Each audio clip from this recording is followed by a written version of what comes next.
تعرف على الفرق بين سعال كورونا والسعال العادي. السلام عليكم ورحمة الله تعالى وبركاته.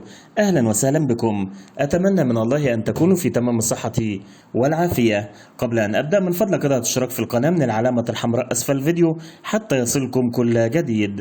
قال الدكتور طه عبد الحميد أستاذ الأمراض الصدرية والحساسية بجامعة الأزهر أنه لا يوجد فرق كبير بين السعال العادي وسعال كورونا، ولا يمكن التمييز بينهما إلا من خلال إجراء الفحوصات الطبية ومسحة الفم، ولكن قبل إجراءها يجب استشارة الطبيب لأن الأمر قد يكون أبسط من ذلك. وأضاف طه لقناة صدى البلد أن هناك الكثير يعتقدون أن السعال الجاف يدل على الإصابة بكورونا، لكن في الحقيقة هذا ليس صحيح، لأن هناك الكثير من الحالات التي يعاني فيها المريض من السعال الجاف ليس لها علاقة بفيروس كورونا.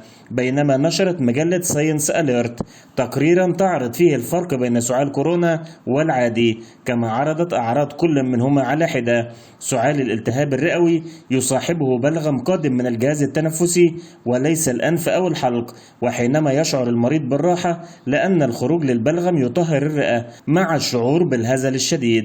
وسعال فيروس كورونا يكون قوي ومزعج ويشعر المريض بألم في الصدر ولا يوجد به بلغم ويكاد المريض لا يستطيع التنفس.